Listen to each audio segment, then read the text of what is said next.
ಪ್ರಜ್ವಲ್ ಹುಡುಕಿಕೊಟ್ಟ ಅವರಿಗೆ 1 ಲಕ್ಷ ಬಹುಮಾನ ಕೊಡುವುದಾಗಿ ಹೇಳಿರುವುದು, 1 ಲಕ್ಷ ಬಹುಮಾನ ಕೊಡುವುದಾಗಿ ಜನತಾ ಪಕ್ಷದ ಪೋಸ್ಟರ್ ಅನ್ನ ಈಗಾಗಲೇ ಬಿಡುಗಡೆ ಮಾಡಿರುವಂತದ್ದು. ಪ್ರಜ್ವಲ್ ಹುಡುಕುವಲ್ಲಿ ಕೇಂದ್ರ ಮತ್ತು ರಾಜ್ಯ ಸರ್ಕಾರ ವಿಫಲ ಆಗಿದೆ. ಆರೋಪಿ ಪ್ರಜ್ವಲ್ ಹುಡುಕಿಕೊಟ್ರೆ ಬಹುಮಾನ ಕೊಡ್ತೇವೆ ಅಂತ ಹೇಳಿ 1 ಲಕ್ಷ ಬಹುಮಾನ ಕೊಡುವುದಾಗಿ ಪೋಸ್ಟರ್ ಅನ್ನ ಜೆಡಿಎಸ್ ಈಗ ಅಂಟಿಸಿರುವಂತದ್ದು.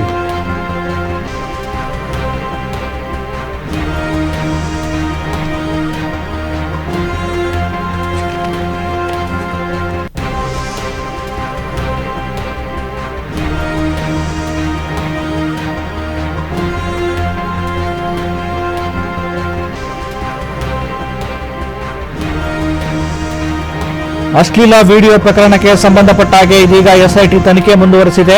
ಆದರೆ ಪ್ರಜ್ವಲ್ ಎಲ್ಲಿದ್ದೀಯಪ್ಪ ಅನ್ನುವಂತ ಪ್ರಶ್ನೆಗಳು ಅಥವಾ ತನಿಖೆ ಮುಂದುವರಿಯುವಂತಹ ಸಂದರ್ಭದಲ್ಲಿ ಈಗ ಪ್ರಜ್ವಲ್ ಅನ್ನ ಹುಡುಕಿಕೊಟ್ಟವ್ರಿಗೆ ನಾವು 1 ಲಕ್ಷವನ್ನ ಕೊಡ್ತೇವೆ ಅಂತೇಳಿ ಜೆಡಿಎಸ್ ತನ್ನ ಪ್ರಕಟಣೆಯಲ್ಲಿ ಏನು ಬಿಡುಗಡೆ ಮಾಡಿರುವಂತದ್ದು. ಪೋಸ್ಟರ್ ಅನ್ನ 1 ಲಕ್ಷ ಬಹುಮಾನ ಕೊಡುವುದಾಗಿ ಜನತಾ ಪಕ್ಷ ಪೋಸ್ಟರ್ ಅನ್ನ ಬಿಡುಗಡೆ ಮಾಡಿದೆ.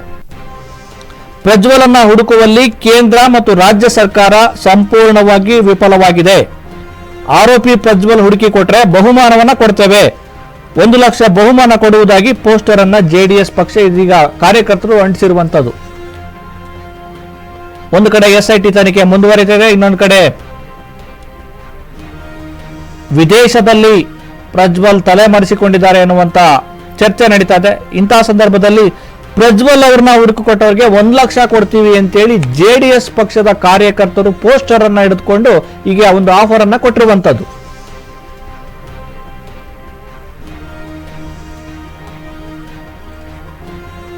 ಸದ್ಯಕ್ಕೆ ರಾಜ್ಯದಲ್ಲಂತೂ ಹುಡುಕೋದಿಕ್ಕಾಗಲ್ಲ, ಅದು ಏನಿದ್ರು ಕಾನೂನಾತ್ಮಕವಾಗಿ ನಡೆಯುವಂತ ಕೆಲಸ. ಎಸ್ಐಟಿ ಈಗಾಗಲೇ red corner, blue corner notice ಅನ್ನ ಕೊಟ್ಟಿದ್ರು ಕೂಡ ಪ್ರಜ್ವಲ್ ಅನ್ನ ರಾಜ್ಯಕ್ಕೆ ಕರೆತರುವ ಕೆಲಸ ಇನ್ನೂ ನಡೀತಾ ಇಲ್ಲ. ಒಂದು ರೀತಿ ದುಸ್ಸಾಹಸ ಆಗಿದೆ. ಇಂತಹ ಸಂದರ್ಭದಲ್ಲಿ ಜೆಡಿಎಸ್ನ ಒಂದಷ್ಟು ಕಾರ್ಯಕರ್ತರು ರಾಜ್ಯ ಮತ್ತು ಕೇಂದ್ರ ಸರ್ಕಾರ ಪ್ರಜ್ವಲ್ ಅನ್ನ ರಾಜ್ಯಕ್ಕೆ ಕರೆತರುವಲ್ಲಿ ಸಂಪೂರ್ಣವಾಗಿ ವಿಫಲ ಆಗಿದೆ. ಹಾಗಾಗಿ ನಾವು ಯಾರು ಪ್ರಜ್ವಲ್ ಅನ್ನ ಹುಡುಕೊಡ್ತಾರೆ, ಕರ್ಕೊಂಡ್ಬರ್ತಾರೆ, ಅವರಿಗೆ 1 ಲಕ್ಷವನ್ನ ಕೊಡ್ತೀವಿ ಅಂತೇಳಿ ಒಂದು ಘೋಷಣೆಯನ್ನ, ಪೋಸ್ಟರ್ ಅನ್ನ ಇದೀಗ ಜೆಡಿಎಸ್ ಪಕ್ಷದ ಕಾರ್ಯಕರ್ತರು ಬಿಡುಗಡೆ ಮಾಡಿ ಈ ಒಂದು ಅವಕಾಶವನ್ನು ಒದಗಿಸಿಕೊಟ್ಟಿದ್ದಾರೆ.